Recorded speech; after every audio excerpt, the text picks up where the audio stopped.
Hello. Yeah, go ahead. Good evening. Who's joining us first today? Hello.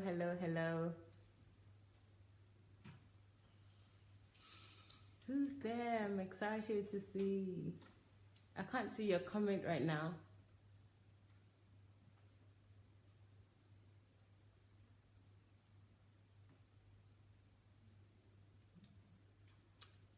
Hello. Good evening. Oluwatoyin, you're officially first today. Good evening. Hi, Paul. How are you? Good evening, everyone. As you're coming in, please start to share immediately. Esther, how are you? Good evening.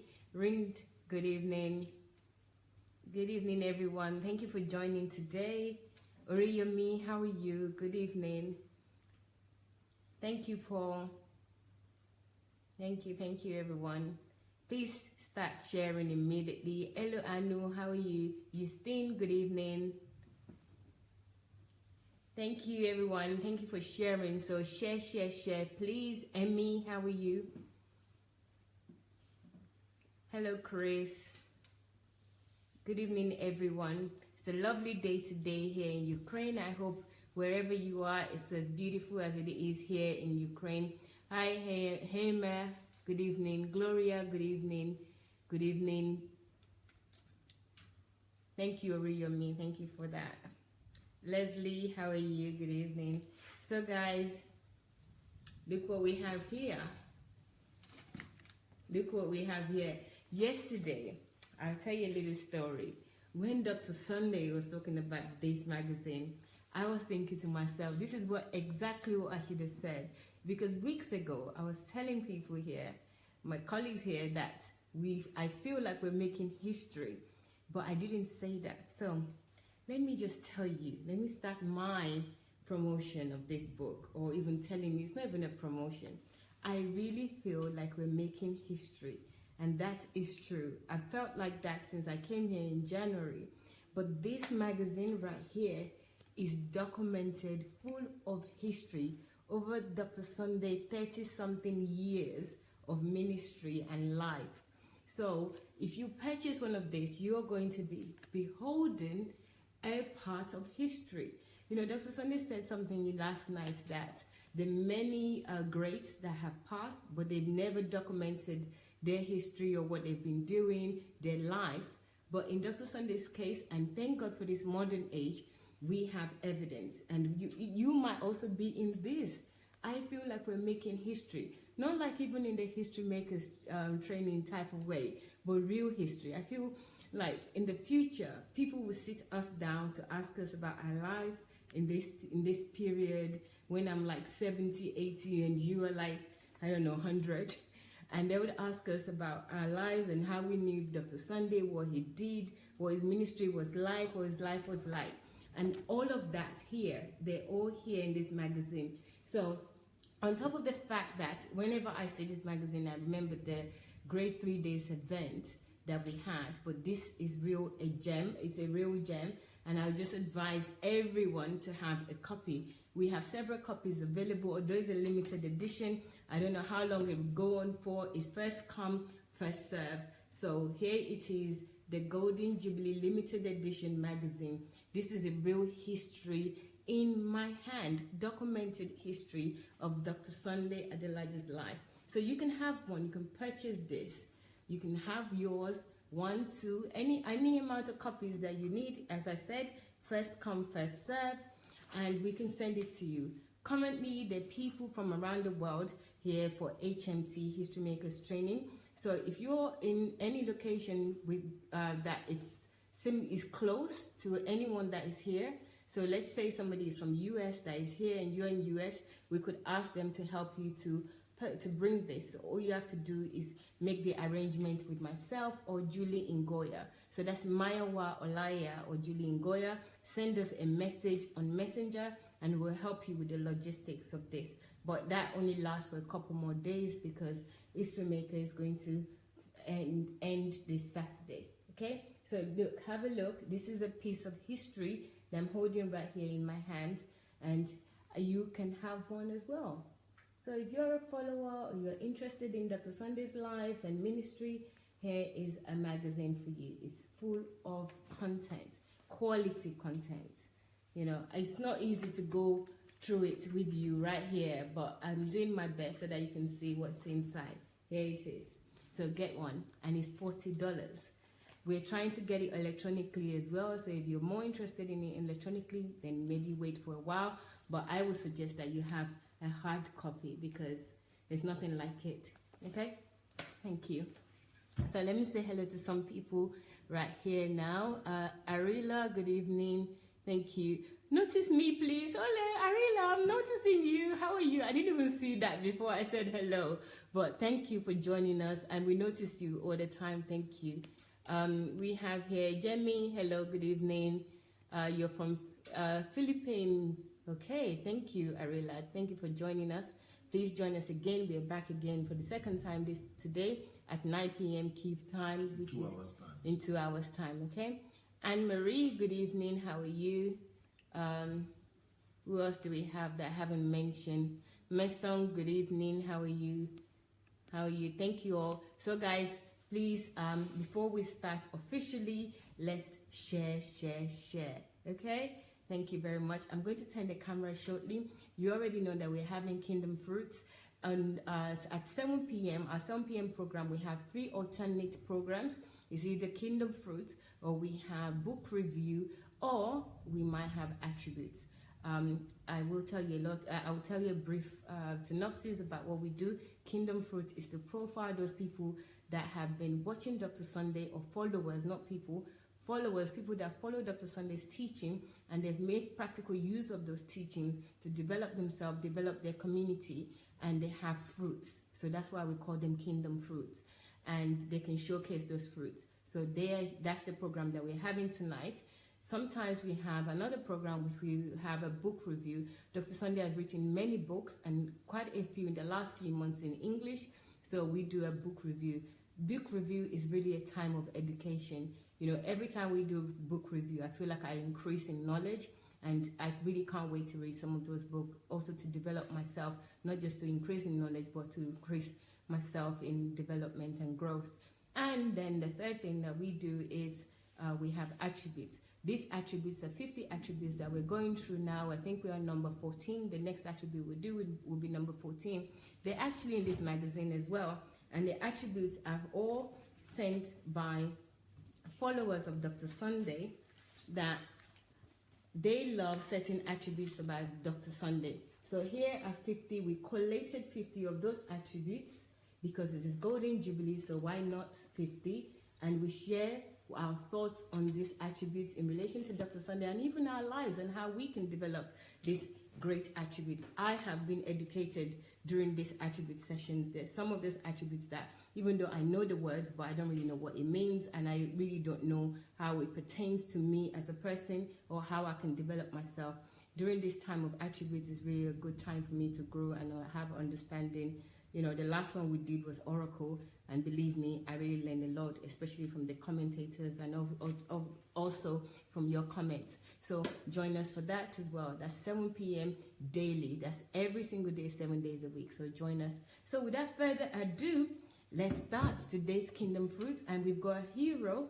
I'm going to surprise you with a hero, so I'm not going to say anything about that. I'm just going to turn the camera for Dr. Sunday to start his thing, you know, how he reads out the profile. So we'll do that right now. Thank you, guys. I'll see you again shortly. Okay. Hello, everybody. What a day. I had an eventful day because I was in court the whole day. Then I came back on time to be able to make this program. Good, you know, good for me. I came on time. But then after this, we'll go to HMT and we'll continue our series on the truth. But right now, we are in Kingdom Fruits. What's Kingdom Fruits? Kingdom Fruit is the session that we have to showcase people who are experiencing transformation, or who have experienced transformation thanks to the fact that they've started listening to DSA and the DSA platform. So these are basically people who have been listening for maybe a year, a little bit more or less, And now they are doing great things that they never did before. And this is just to help the church. This is to showcase to the world what the church is supposed to be doing, what the church is supposed to be meant to do. Church is not supposed to be raising up prisoners and slaves. So church is not supposed to be a prison yard and the pastor is the warden. No, the church is supposed to be a place of raising up sons and saviors. So that's where this one is all about. And these are the sons and saviors for the world and several spheres of life that are being raised up here, and they are the ones we are profiling. Can you sense it that it's raining in Kyiv in Ukraine?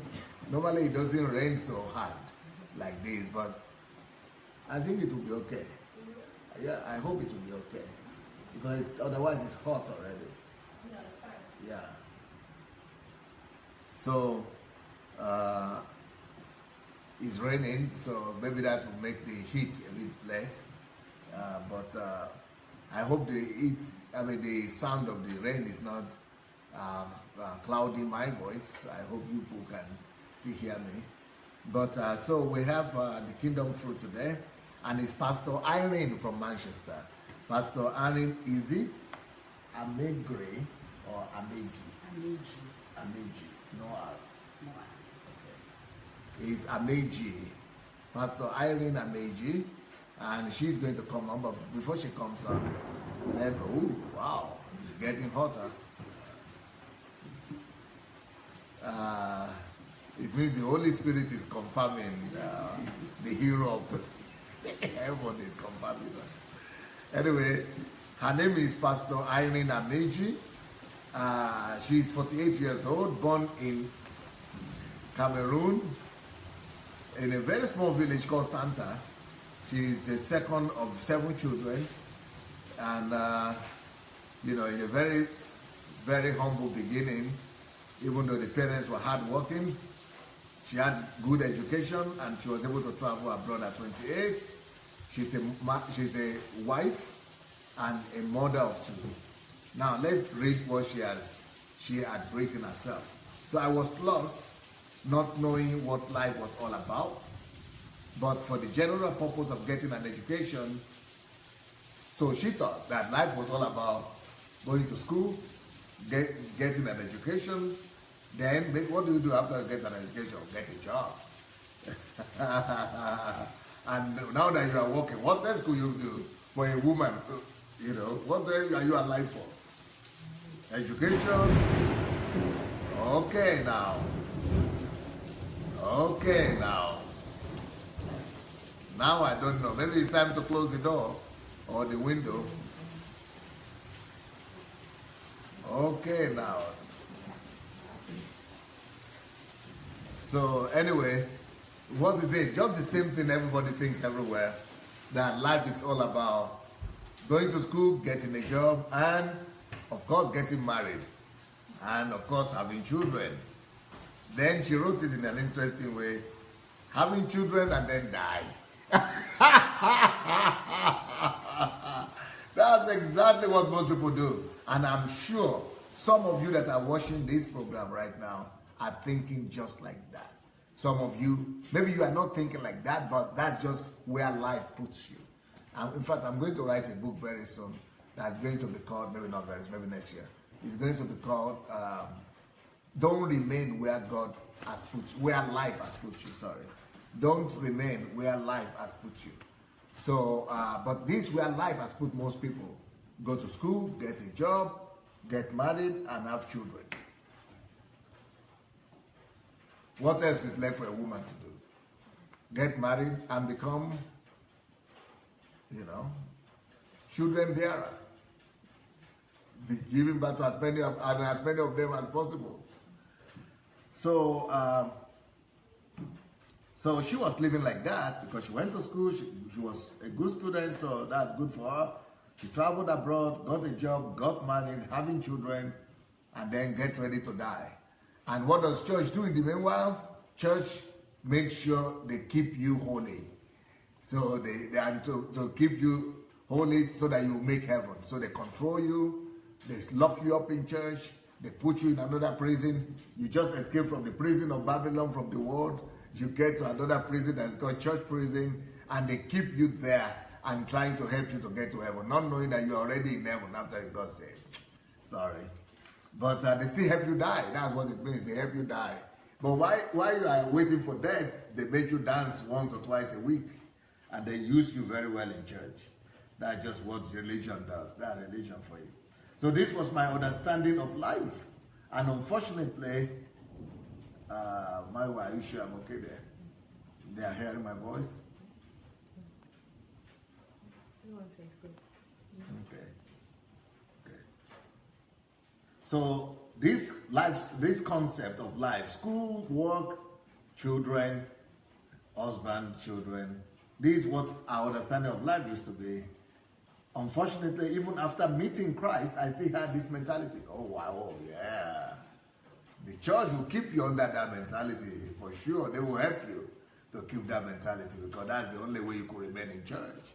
And if you are going to be carried away with the job or you're calling too much, they will help you to tell you to be coming to church 3 times or 4 times or 5 times in a week. So this was my understanding. Attending the church and singing was the most I understood of purpose. Go to church and sing in the choir. That's like the only thing women could do almost. And maybe now they started introducing greeters. So you could be greeting people and smiling. At least they put your teeth to a good use. So I was happy that I had met Jesus, but that was it. Not happy anymore. I have been a born-again Christian for 21 years. The early part of my Christian life was dull, full of condemnation. I came to Christ as I was attended church. I came to Christ, attended church faithfully, sometimes even up to 3 times a week, but had no revelation of my new nature and how to practically live this life.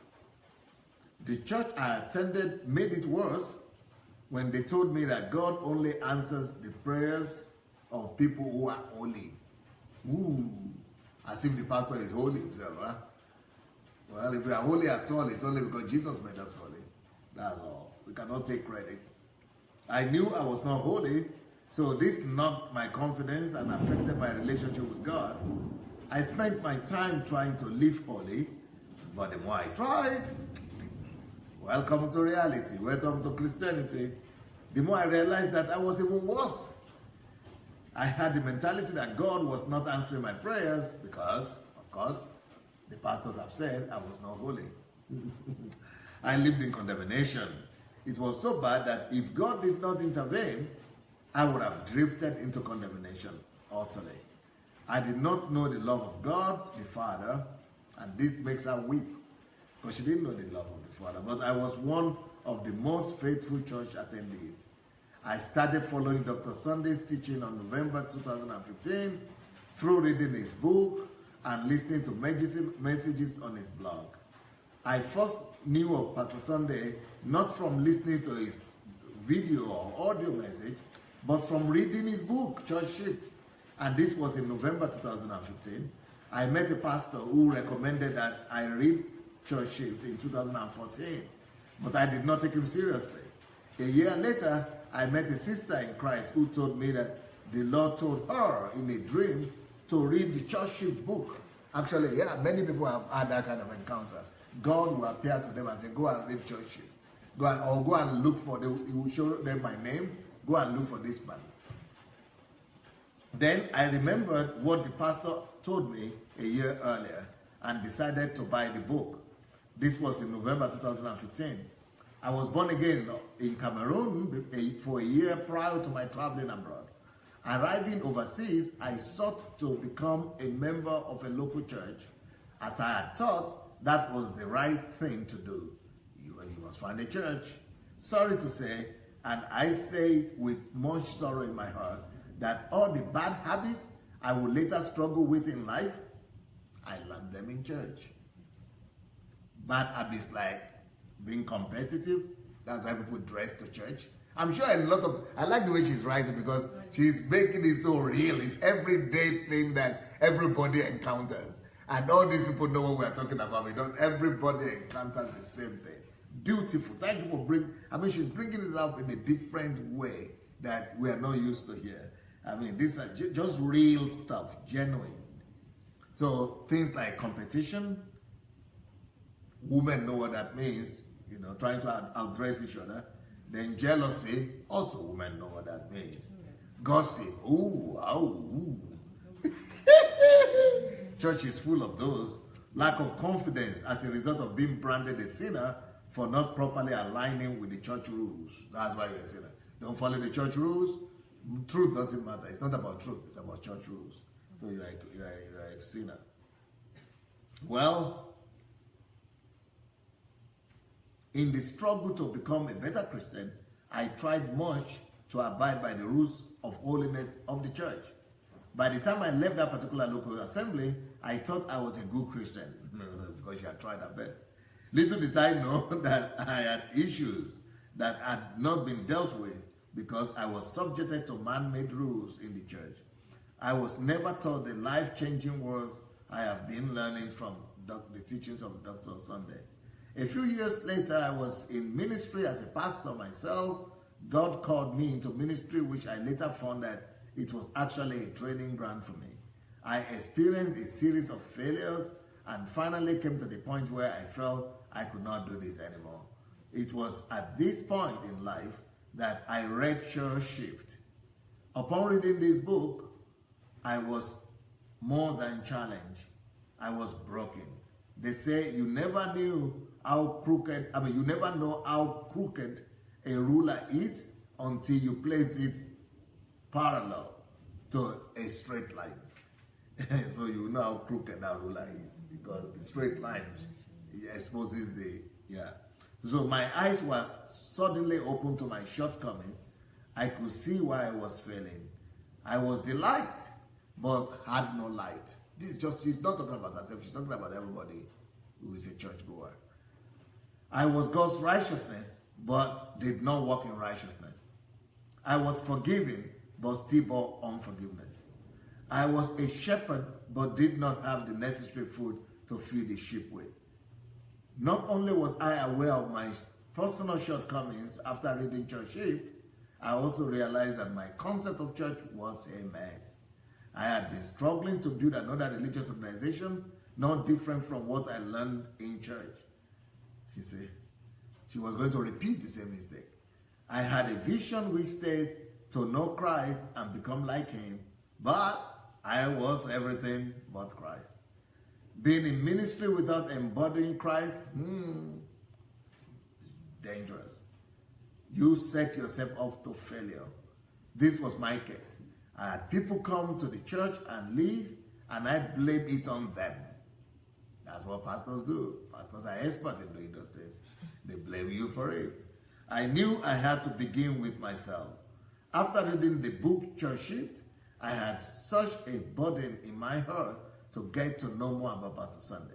I discussed this desire with a pastor in December 2015 who told me about HMT and how he too had been wanting to attend. I sent Pastor Sunday a message through Messenger asking for the process of registration to HMT.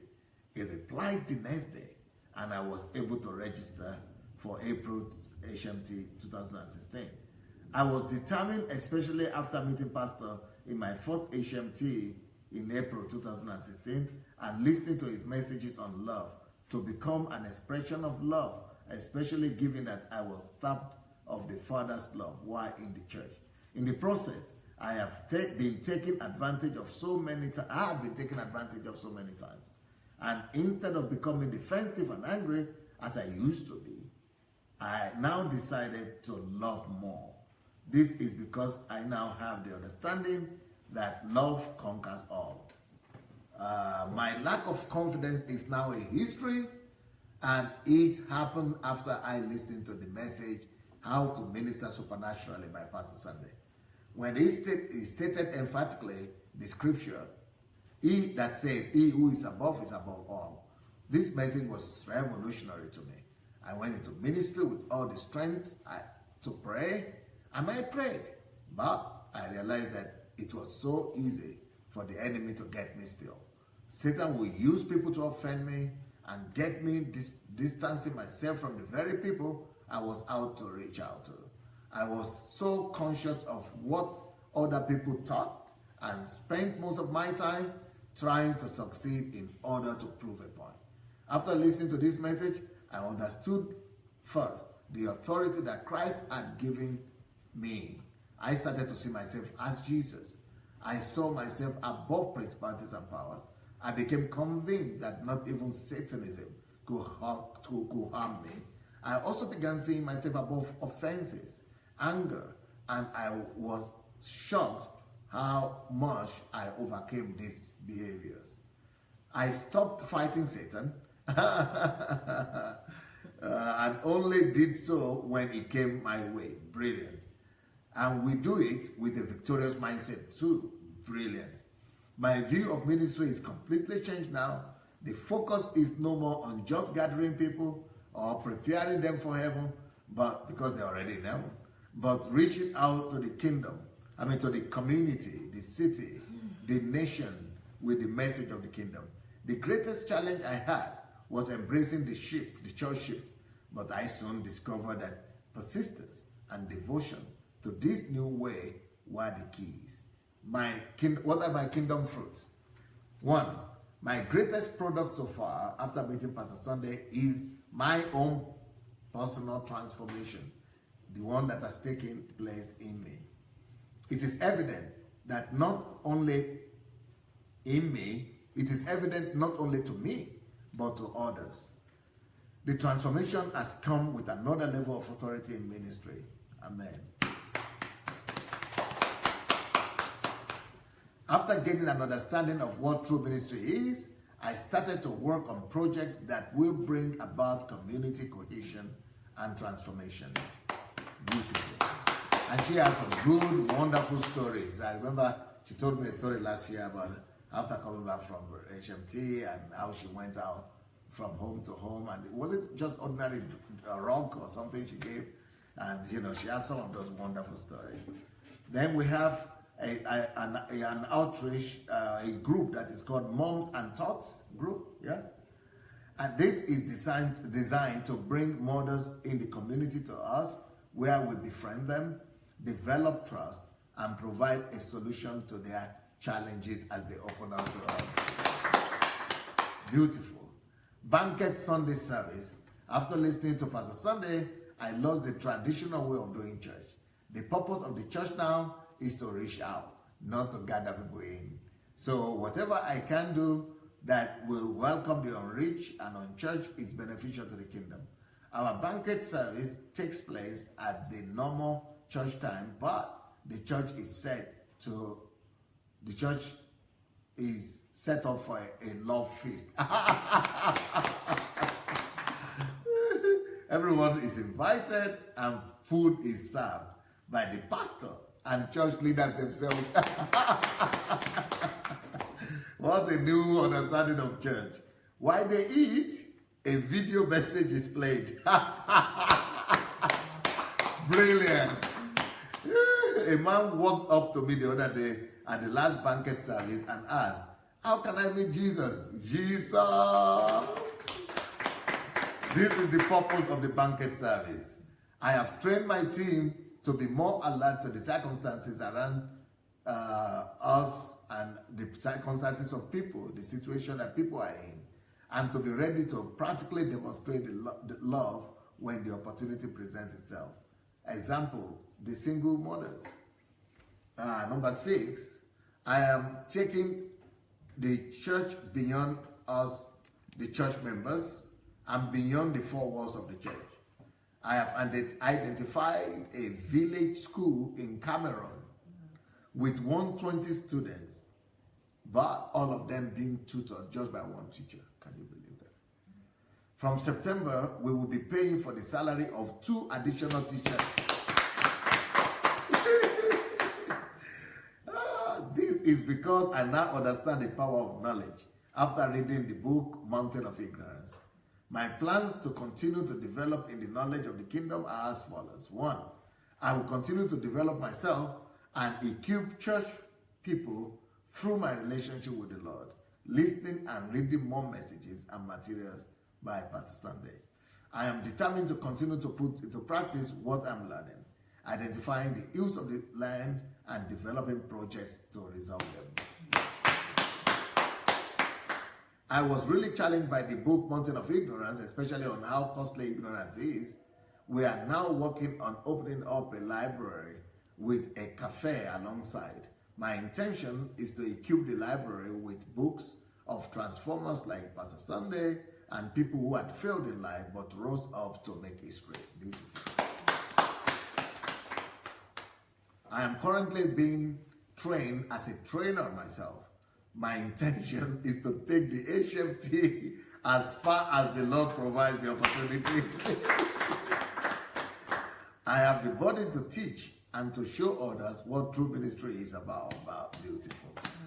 I am burdened by the fact that secular organizations seem to be making more impact in their area of influence than the church.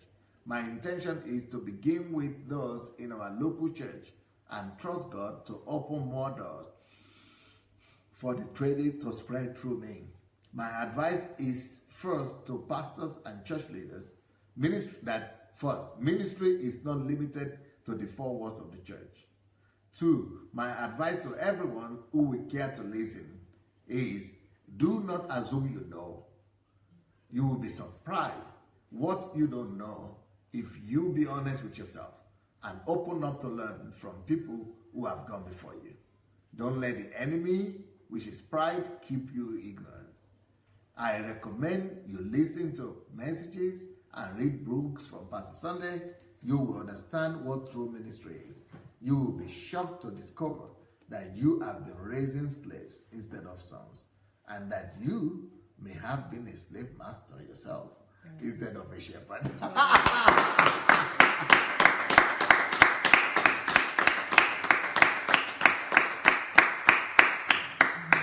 Beautiful. Well, what a beautiful writing. Well. My hero today is, you can stand up, I will help you. As she comes close to me, is Pastor IRENE Ngooh Amegee. Pastor IRENE Amegee. Pastor IRENE, what is Christianity to you right now? Sorry, please. Well, Christianity to me at this moment is, in one word, life. That's Christianity to me.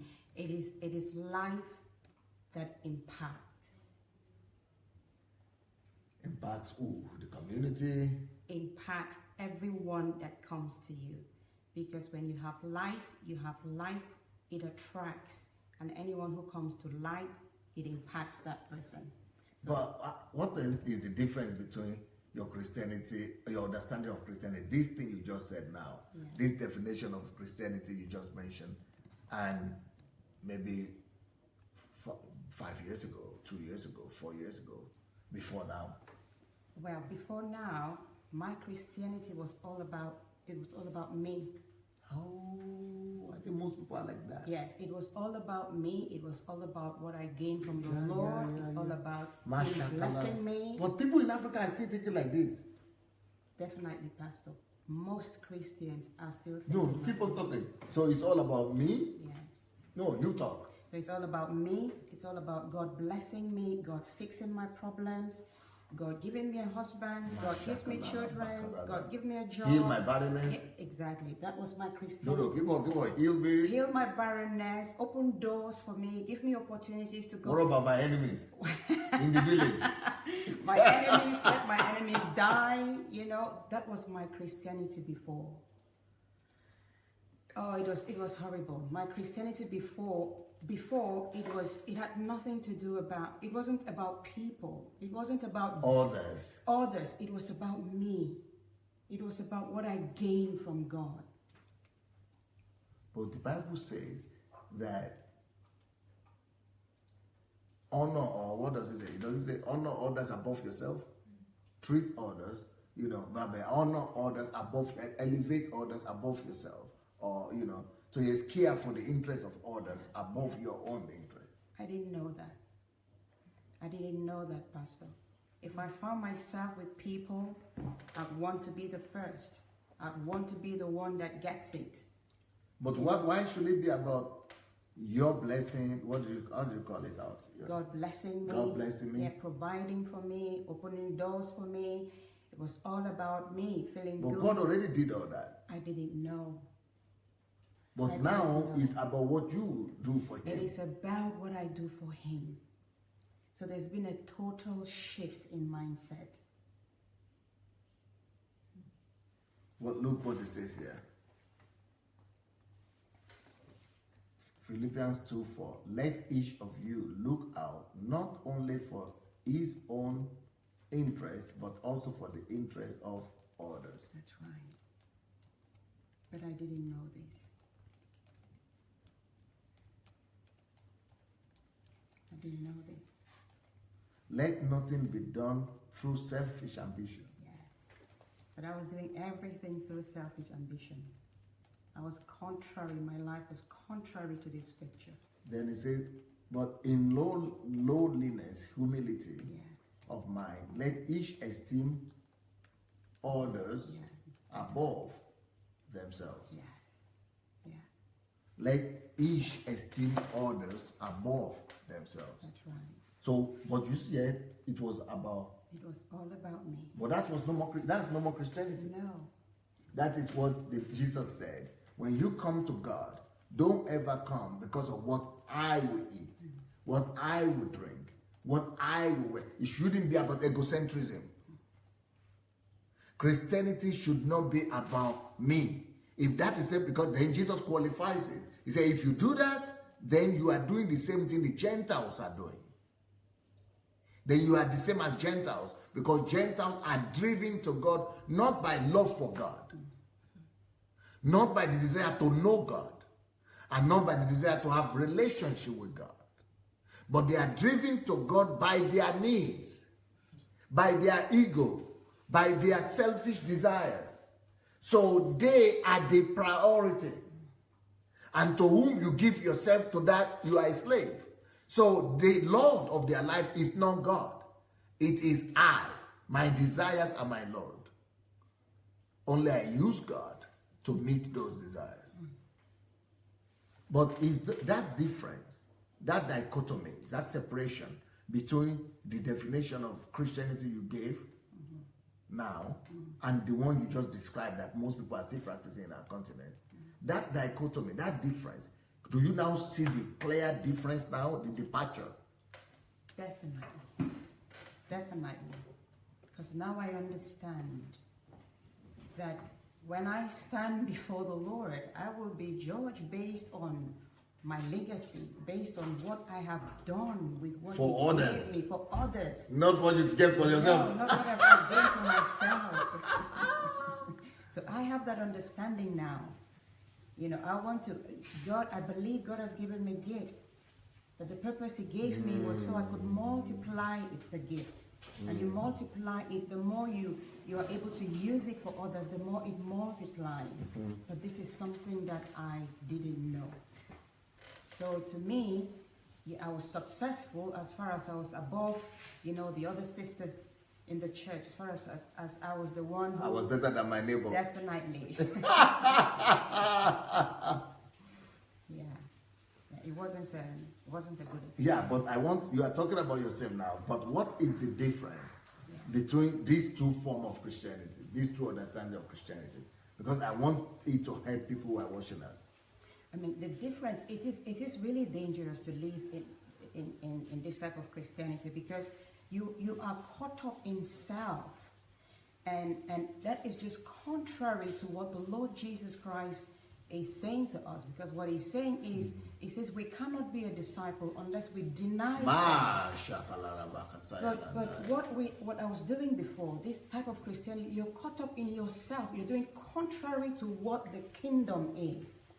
And at the end of the day, what you gain for yourself here, you will not be rewarded, because we only be rewarded for what we have done for others, for what we have done for the kingdom. Yes. That's what we're going to be rewarded for. So if we are caught up in this kind of Christianity, what we are doing is we are gaining everything that we need here, but then it's going to cost us in eternity, because in eternity we're going to lose all. Jesus.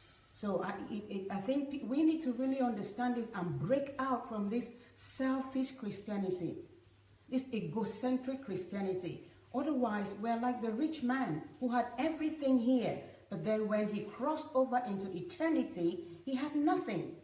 Then what's the other guy? The guy that was poor. When he had nothing here, but when he crossed over, Lazarus, he had everything. So if we carry on practicing, beautiful. You are so smart. Thank you, Pastor. But I want to hear more. Yeah, so if we carry on in this selfish Christianity, it's going to cost us more than we think. We're going to lose our lives, because the benefit of it is only temporary. And as we understand, life here is temporary. We're going to eventually cross into what we call eternal life. Why have you not started your live broadcast? I'm going to start it, sir. Yeah, I'm going to start it. Because you've got a topic. Yeah. Maybe you could help deliver our people from false Christianity versus true Christianity. Yes, me, I want to hear. So yes, it's time for us to break out from this mindset of thinking that it's all about me. This mindset of thinking that if I am in a better position than others, then I'm succeeding. But the Bible says the greater is the one that serves. The greater is the one even that is not sin. You see, the one who is at the bottom lifting you up is the one who is the greater.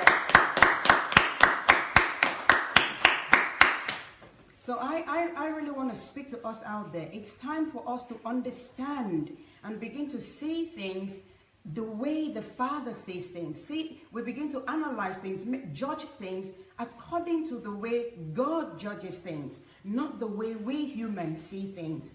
Because the way we see things in the natural, but God sees things differently.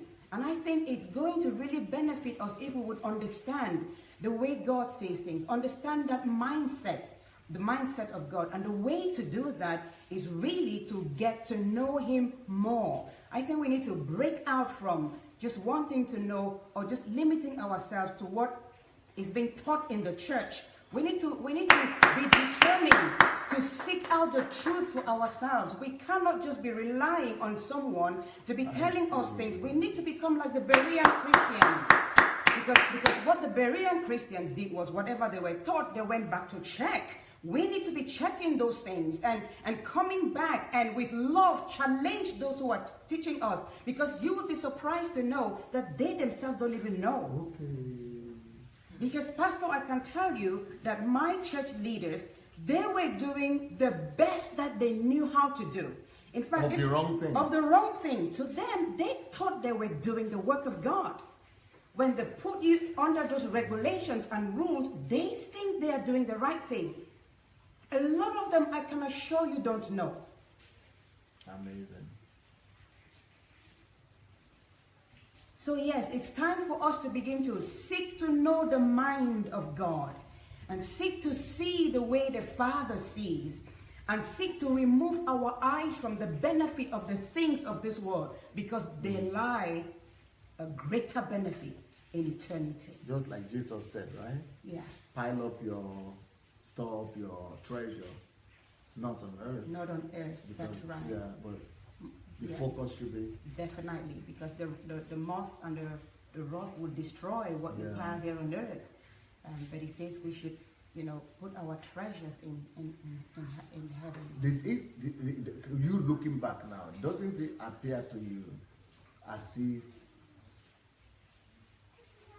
this is a totally different gospel you got. You discover a new gospel. I think you are starting on afresh. It is. Being born again all over again. It is, Pastor. It is. It is new. It is revolutionary. It is transformation. You know, because when I look at my life before and I look at my life now, they are two different people. And you know, it's not as if I didn't know how to know the scriptures. I knew the scriptures, I knew how to quote them, but they meant nothing to me. I couldn't express what I was saying. And Pastor, I won't forget the day that I was having, because this thing even affected my home, it affected my marriage. Because me and my husband, we were quarreling all the time. And I was thinking it's him. And I was shocked the day I stood before God and God said to me, the problem is you.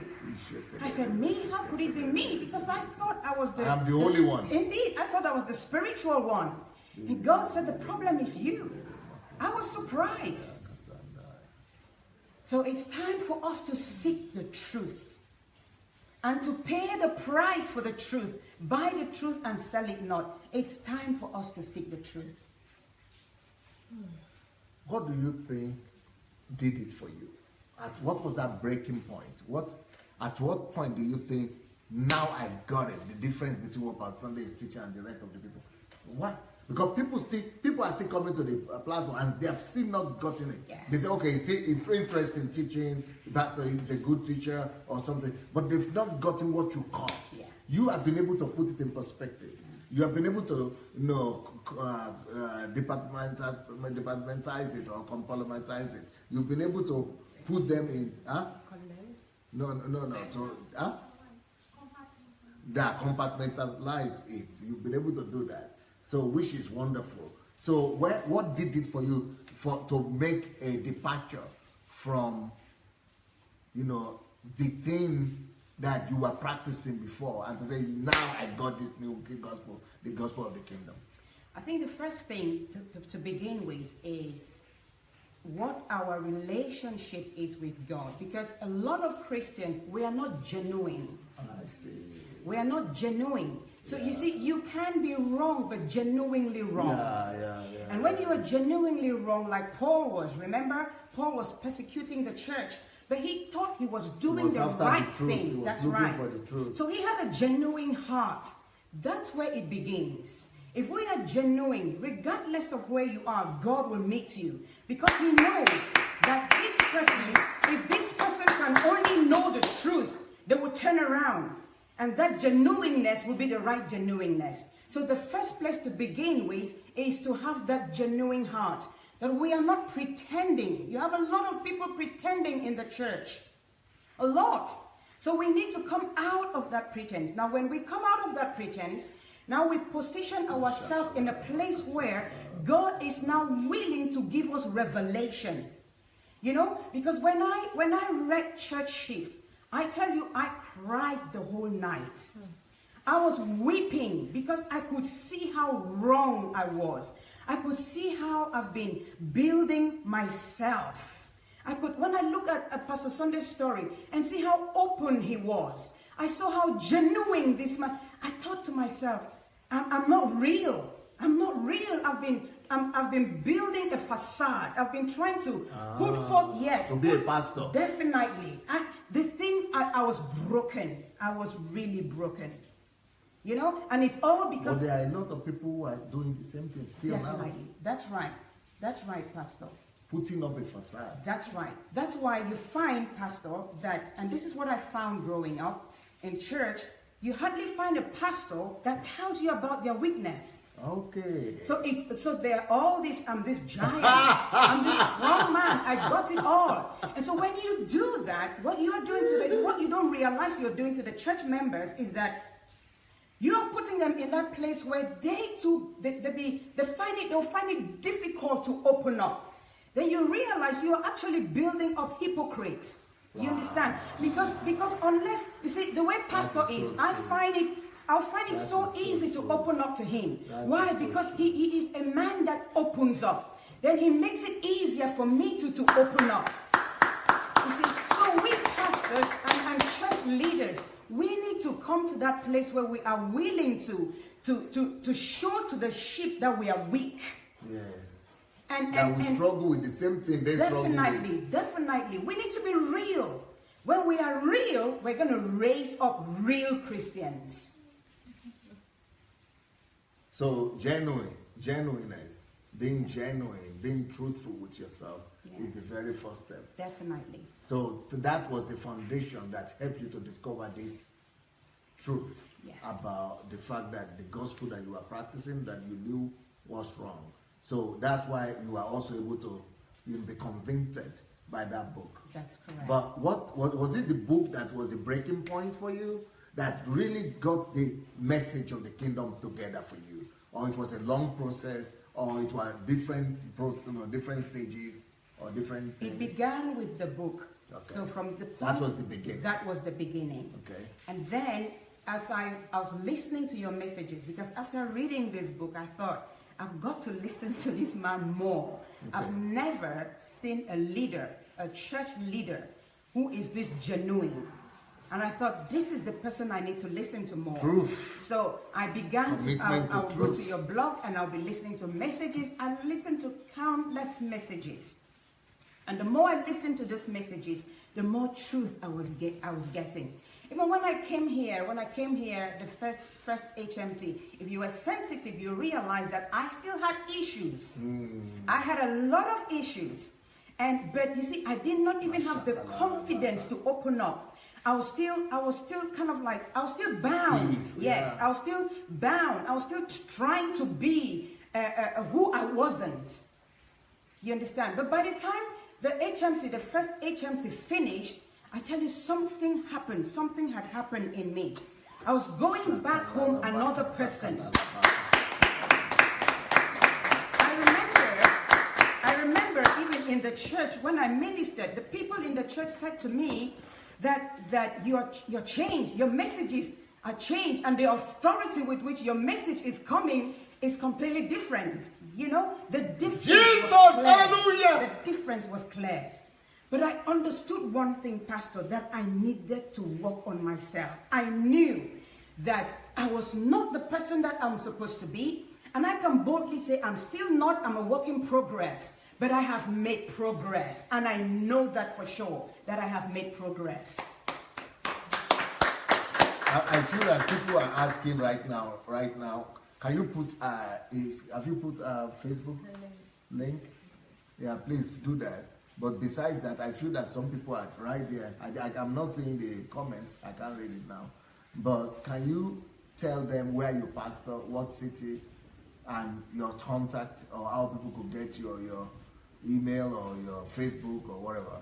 You know, tell us about your ministry. Okay, the name of the ministry is called the Mountain of the Lord's House.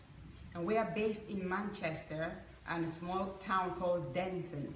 So if you want to contact us, you can actually, my Facebook page is IRENE NGOH Amegee. So that's IRENE NGOH, NGOH, Amegee, AMEGEE. You can also contact me on my mobile number, which is 07427 124 065. And if you're calling out of the UK, it's +44 07427 124 065. And like I said, we are based in Denton, Manchester, United Kingdom. So you've identified two major turning points now: the churchship book, the HMT, because you have been able to conceptualize the message and the difference between the kingdom message that we are preaching here and what you are practicing before. So are those the two things that did it for you, or you kept on working? Of course, I've kept on, and it's a continual thing, because after I came for the HMT, the first HMT, and that was in April 2016, I went back with all the zeal and the fire, and and then I carried on. But after a while, I realized that the oil was trying to catch up again with me. And it even got to a point where I was becoming very discouraged, and I was thinking, this kingdom thing maybe it's not for me. It's too difficult, because that mindset, it's like I kept falling back to the old mindset, But the Lord and this is where I always say that genuineness is so important, because the Lord wouldn't let you. He will not let you fall. So the Lord will keep coming back to me. And one of the ways he did it is, after I had gotten to the place where I thought, oh, I was really slipping back, then I had a dream. And I had this dream 3 times. And the first time I saw myself coming back to Ukraine. And then the second time, I saw myself, and all 3 dreams happened within a week. Wow. I saw myself coming back again. And then the 3rd time is Pastor Sunday that appeared to me in a dream. And he just said to me, let's go. And the moment he said, let's go, we were in Ukraine. Jesus. Then I knew, praise the Lord, I knew that I had to keep up with this thing, because to isolate myself wasn't the answer. Because imagine, I've been in this old system for years, you know? And so it's not just a few months that's going to erase everything. I've got to be consistent. And the Lord told me, you have to be consistent with this. So that's how I found myself again in the 2nd HMT in April that's just gone past. And even after coming to the 2nd HMT and going back, there are times that, because I'm somebody, I work full time, then I do pastoring, then I'm a wife. So sometimes I get overwhelmed with the tiredness, and a mother and a wife. So I saw Pastor came again in my dream, and this time around he held my hands and he said, you can make it, let's go, you can make it. And as he held my hands and we're walking, I woke up and I knew that I had to be encouraged. This is the right path that God has placed me on. And I must not come out of this path. So I want to encourage you out there, you know, perhaps you don't have the opportunity to come here and you're just listening to Pastor on Facebook. Be consistent. Consistency is the key. Because imagine you've known the old, and that old is ingrained in your mind for years. It's going to also take time for that to be completely erased and for your mind to be renewed. So I want to encourage you, keep listening to these messages, and every opportunity that you have to apply the message, please do so. It is in doing so that you get transformed and become an embodiment of the message that you're listening. Amazing. I remember some of the stories, some of the very exciting kingdom stories that you did, how you started going about your community, yes, and you found out needs. Yes. You want to tell us some of those, or maybe some of your feeding program and things like that? Yeah. Now, you see, after coming to HMT, like I said to you, my mentality about ministry completely changed. Now, ministry to me is not limited to the 4 walls of the church anymore. Before, I wasn't even conscious about the people living around me. Can you imagine? As a pastor? This is sad. But you see, after going back, I started to. I remember me and my husband were just going to visit a lady. Then we fell on the wrong door, and we knocked, and the lady came out, and we realized this is not the person we're looking for. Then she said, oh no, that's the number you're looking for. So we thanked her and we left. And then we went back home in the evening. As I'm lying on the bed, something suddenly told me, you didn't meet that first lady for nothing. Go back to her. So I went back and I knocked on her door. And she opened up the door, and I started to talk to her, and I said, you remember me? She said, yes. I said, I believe that you have some difficulties, because when I knocked on your door, it wasn't by chance. And I feel God is sending me to you. And you know what this lady did? This lady is a single mother of 4 kids. And she had been so disappointed. The first one, she had the first 2 with a man thinking they were going to get married. They didn't get married. She had the second one with a man thinking they would get married. They didn't get married. And now she was pregnant with the 4th. And in pregnancy, the man abandoned her. And she said she was at that point where she was about to give up. A black lady? No, a British lady. So I encouraged her and I talked with her. And as I'm talking with her, I was with one of the church members. And mind you, by this time, I've taught them a lot about what I've been learning from Ukraine. And they were the ones who actually noticed that the lady is pregnant, but her floor had no carpet. As they looked through, they realized that the state of the house wasn't really good. So we talked to the lady and we left. Now when we left and went back, we had a small meeting saying, how could we help this lady? Then one said, Pastor, did you realize the state of her house? I think we can do something. So she said, I think we can carpet her house. I said, so, but where do we get the money from? And she said, I'm going to go up to the city center and I'm going to go knocking at the carpet sellers, and asked if anyone can donate carpet for us. And guess what? She did. She went knocking. And then I got a phone call. I found someone who said they're willing to give us a carpet to carpet 3 bedrooms for free. Praise God. So we went back to the lady. So maybe this is a strategy that could actually be adopted by churches and ministries and even individuals to do good works by gathering from, because so many hotels throw away a lot of food, supermarkets throw away a lot of food, clothes companies, all kind of, stores that want to get rid of things, and we could actually use this as our outreach center to those kind of families and individuals. That's right. This is in England. This is in England, yeah. And this is how we carpeted the ladies. She couldn't believe it. She could not believe what she was saying. What a shock she got. She couldn't believe it. And she's never been to church before. Ooh. She found herself in church. Wow. It was overwhelming. The love was overwhelming. Love conquers. Love conquers, indeed. Love conquers.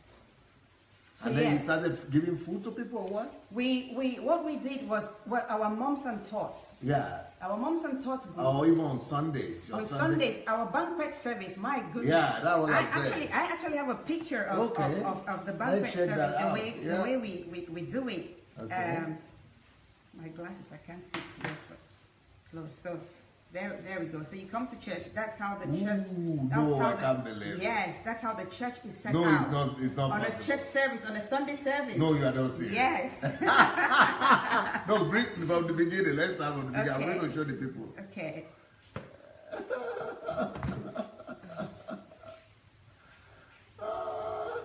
Okay, from here? Yeah, from here. How do we do this? Is it okay? Like this? Yes, that's better. Wow. You see? Coffee, juice. Is it close enough? So this is church with table set, drinks, food, and people from the community are coming. This is in England. So who are these people who are coming while I'm showing your photographs? Some of them are from the community and some of them are people in the church. See? This is where they do church. Are you just loving on people? We're just loving on people. We're just loving on people. Because the area where we are is mostly... I can't see blacks here. It's mostly white area where we are though. So if you're the kind like me, like our church. So if you're the kind of pastor that you are just looking for your own people, then you can't build cultural centers. Definitely. You cannot build church where I am. So it was a challenge. Cultural center church. And I could see why the Lord sent me to pastor. Because he's got the key. He's done it. And he understands how to do it. Yeah. So we... the English people, they've always been complaining about African black churches. They call them black churches. They call them African churches. They just look at them as if it's a cultural house. And they are not impressed. They say, you have so much money, all these people, what are you doing for the community? I even heard that a prominent church in England, that they took their land or property or whatever because they could improve what they were doing to the community. Yeah. And this building is given to us by the council. Wow! Because you are not living for yourself. Definitely, Pastor. This is what Pastor said before, that if we are committed to the kingdom will be committed to you. And I have seen that. And this I say to pastors, we don't need to be worrying about how the work is going to be sponsored. If we are committed to the kingdom will be committed to you. The Father is going to make sure that what you need for that ministry, it is provided for. Wow. It will break grounds for you. This is what I've realized. Then what is that mom and tot thing you are doing? The mom and tot, it's what is a tot? Tot is a child. Ooh, so mothers like a come, toddler? A toddler, yes. Okay. Mom and tots. So they come with their tots, with their toddlers. And what we do is we set out a play area for the children. So the mothers come and the children, they've got all the toys there that they can play. That is a kid's dream. That is a child's dream right there. Yes. So as what we're doing, because you see, when we first came to this place, what we realized is the people didn't trust us at all. They were making comments like, "You blacks are taking over our community." And so, you know, we need to not bash them with the Bible, but love them, because we need them to know who we are. So this environment, it brings them, and as they come, one by one, we're befriending them. We're befriending them and getting them to know who we are. We just want to remove that mindset from them that we're bad people, or that we're people who wants to take over their community. No, no, no. But we want them to know that we're there for them. What would you like to tell pastors who are in England or who are in Europe? This is my message for the pastors. I know this is what we are building, most of us are building, is, I would say, our own empire. We are limited. We have so much, but we are so limited. We are not making use of what we have. And my message to every pastor out there is, we need to break out of this mindset of church within the four walls. We need to begin to reach out to the community. We need to begin to use the resources that we have, not to build for ourselves houses and drive in big cars. And in fact, so when people see the car I drive in, they ask me, "You're working, you're earning, you have a church, why are you driving this kind of a car?" I said, "Because it takes me where I'm going and brings me back. That is what matters to me. But I've got more important things to do with money, you know?" So we need to come out of, there's no point us having little, but we're just using it for ourselves. And the people out there that the Lord Jesus Christ died for, the people out there that he shed his precious blood for, they are lost. And we're sitting within our churches just enjoying ourselves. And when you enter into most of the churches in England that is being pastored by us from Africa, it's what you call black churches. But there's nothing like a black church. There's nothing like a black church. And we need to try to reach out. And it is so easy to reach out to these people. If we can just break out of this mindset of just having this group of people that comes into our churches and worshiping us as gods. You know, one of the things that you're going to find, it's going to be very challenging, because the British man will come into your church. He's not going to worship you as a god. He's going to challenge you. He's going to challenge you. And this is what pastors don't like. They don't like this. To be challenged. They don't like it. Because these people, they have a different mentality. They're not like us. They don't have the slave mentality. They're not going to bow down to you. No. They're not going to say, "Oh, sir." They're not going to do that. They're going to call you by your name. And the thing is, whether you like that. So we need to roll up our sleeves and go to work. That's my message to the pastors. Instead of sitting in these comfortable chairs in the church and walking on red carpets, there is work for us to do. We need to roll up our sleeves and go to work. Brilliant. I didn't know you are still working now. Yes, Pastor. So how come you are having all the time to make it to all these live broadcasts?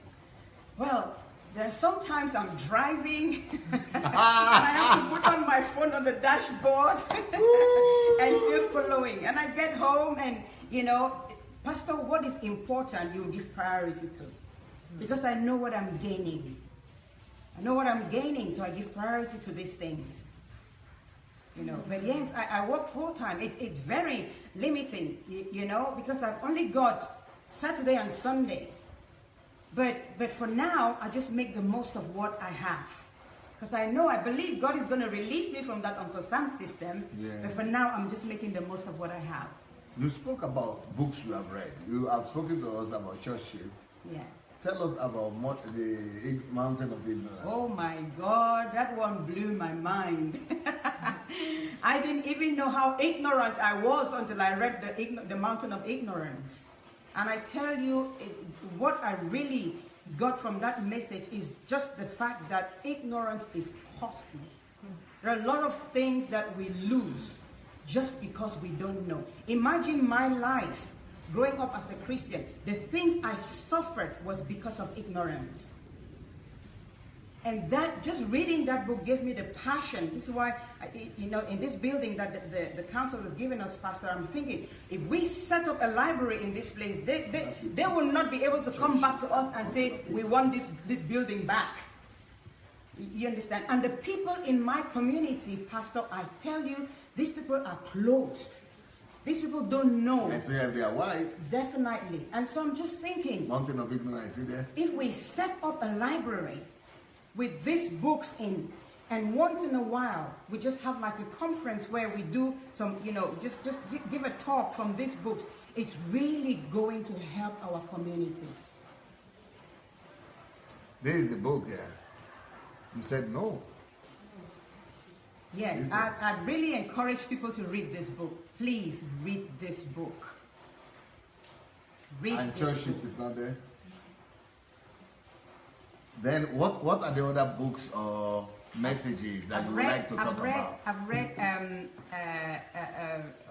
the Uncle Sam one. Stop working for Uncle that's Sam. The challenging one. Yeah, what did that one do to you? Well, what it Where did is to that me, one? see, it's given me the now I have the desire to break out of this system, because what I'm saying is, can you imagine? I believe I have potential, kingdom potential in me. And Monday to Friday, I'm locked up in a building where I'm not even given the opportunity to speak about what I have, to speak about the kingdom. And I'm locked up in there Monday to Friday. It's so painful. Sometimes when I think about it, I weep. But I know, like I said, I'm going to come out of it. But you see, this system really limits us. It limits us. And what it did to me is, I'm beginning to, at this moment, what I'm doing is, I'm saving. I'm beginning to save, something which I wasn't doing before. So after listening to Pastor, I thought, okay, I'll begin with saving. And as I'm saving, my intention is that at the end, I'm going to be able to, move into projects that can, I'll have the resources to move into projects that can take me out of this Uncle Sam system. Because once I'm out of this system, I think I'm going to become more profitable to the kingdom. And then you read it. And church shift, oh my goodness, this one. In fact, the day I read this book, that same night, you won't believe it, God came to confirm to me that I'm a deliverer. Because I had a dream, and in the dream, I was in Nelson Mandela's house. And me and him were singing one song. And then Nelson Mandela gave me 2 ropes. Then I woke up. I knew. I said, this book is for me. Indeed. A reformer. Because he's the same. And a deliverer. Definitely. That's who he is. Definitely. So I knew from then. And this book is about that. Yes, Pastor. That's right. That's right. Oh, praise God. Any other thing that you would like to tell our people who are watching and who maybe, are on DSA family, or they are not, they are just joining us, or they are new? What would you like to say about that? Well, I want to encourage you, number one, to let you know that you are on the right path. Just listening to these messages, you are on the right path. Like I said before, my testimony, it actually begins with me. And so I want to advise you that these messages that you are listening, don't be quick to throw it on other people. Begin with yourself. Because you only get the authority once you are walking in it. That's when you get the authority. So as you are listening to these messages, allow the message to work in you. Use these messages to judge yourself. Let these messages open you up. Allow the message to become, like Pastor would say, to become flesh in you. The more you do that, the more your potentials, you sharpen your potentials, and the more authority you would have to be able to now reach out to other people. Because I believe what Pastor is doing here is what the Lord Jesus Christ, that's the mandate that the Lord Jesus Christ gave to the fivefold ministry, to raise up sons. If you want to be a son, there isn't any other message you can listen to than the messages you are hearing here. Just imagine the message on truth that we've been hearing. And Pastor challenging us that the place to begin is to tell yourself the truth. How many of us are living a lie? And we are living a lie in the church. We are in the church, but we are living a lie. That's the life that I was living. Tell yourself the truth. Just allow the messages to expose you. Be vulnerable to these messages that you are hearing. And the more you become vulnerable to these messages, the more you will be transformed. And the more you are transformed, then you stand a good chance to become a reformer or a transformer. Here we go. That is Pastor Irene for you from Manchester. Thank you so very much. Well, here we go, Mayowa. Let's hear what people are saying and how they are appreciating our hero. Thank you, Pastor Irene. I've seen lots of comments here. Before is saying, on point, Pastor Irene, so true, and thumbs up for you. Paul is saying, exactly, ma. And then we have Olani, start thinking about investing too. That's Olani. Jane is saying, well done, Pastor Irene. The reason they call them black churches is because no white people attend these churches due to the high level of deception. Then Julie is clapping for you. Mesang is also clapping for you. Oriyomi says, wow, what a great job. Well done, Pastor Irene. Mabel Israel saying, Mama Irene, you have met the Lord. Jane is also saying, congratulations, Pastor Irene. Mesang is saying, awesome. Matthew is saying, keep the flag of the kingdom flying higher and higher. We have Matthew saying, well done, Pastor Irene. Esther Kugande is saying, lovely work. Well done, Pastor Irene. Ifoma, awesome. Paul is saying, beautiful. Great strategy. That's from Mabel Israel. Ifoma is saying, good. It's just saying hello to us. Hi, Ifoma. You are so real. Thank you so much. That's from Mesong again. D saying, I love this woman dearly. Thank you, Pastor Irene. Then, okay. Mama Irene, you're so honest. That's from Mesong. Katie saying, Mama Irene, thank you for sharing. Matthew saying, sincerely, genuine heart. That's from Matthew. Kate is saying hello to you. Mabel is saying genuine heart. Matthew says truth is constant and eternal. Okay, Julie is saying so honest and sincere. What a heart. Thank you, Pastor Irene, for your humility. You are leading by example, especially when it comes to other pastors. These kingdom fruits of yours are just the beginning. Amen. Mabel Israel saying, wow, Mama Irene, amazing write-up. Pastor Irene, congratulations. That's from Paul. Mabel Israel saying, don't let the enemy, which is pride, leave you in ignorance. Thumbs up. I think that's what you said, Pastor Irene. Is quoting you. Paul is like, wow. Ade, good evening. King is saying good evening to us. Thank you, Ade. Good evening. Okay. Gift is saying, that is what church does. The first of all shock you with the different kind of possessions. If you're sensitive enough, you will compromise. Yes. Okay, that's true. Church shift is a deliverance indeed. That's from Mabel Israel. Saying that. So there's a lot of welcome now. Thank you, Pastor Sunday Adelaja. That's from Rachel. Yes, Pastor, you're right. That's Mesong again. That's saying that. Showers of blessing, Paul is saying. Okay. Okay, Anne-Marie could hear this. Okay, this is about the rain. Thank you. Okay, I think there are more. Let me look below. Thank you guys for your comments. Ify is saying, awesome testimony. The rising of the saints to take the kingdom that God has given to us. God bless you, DSA, and your entire family. Reformer is clapping. A lot of claps. So that's all the comment. Thank you guys. We're back shortly. We're back in 42 minutes. So join us for the series on truth. So Dr. Sunday will continue the series on truth. So join us in a few minutes. But before you go, let me just show you this again. This is the history that is being documented. So what I'm holding in my hand now is the Golden Jubilee limited edition magazine. This magazine is full of, oh my God, inspiration, history. This is real history in my hand. So you can purchase 1 or 2 or 3 or 4 right now. Even some of you, if you're a DSA family during the time, will be in here. So this is a compilation of history, and you can have 1 for yourself or 2. Why am I saying 1? You can have as many as you want. First come, first serve. It's a limited edition, but it's available and you can order as many as you want. I've already got some people sending me messages that they want some, so we will figure that out and send them to you. But at the moment, we have people that are here for HMT. So those people can help you to get this magazine and bring it to wherever you are, depending on the location that they live. So obviously they can help with the logistics. So if somebody lives in US, for example, it will be easier to post. So even if you live in another state, the person can bring it to you and post it. So obviously you have to pay postage costs as well. It's $40. You can be part of the history or own part of history. I always feel, until Dr. Sunday said it yesterday, I actually said it before, that we are making history. We are living through history. And in a few years' time, people will be coming to us asking us about this time, and you will be part of them, and you would even have it documented.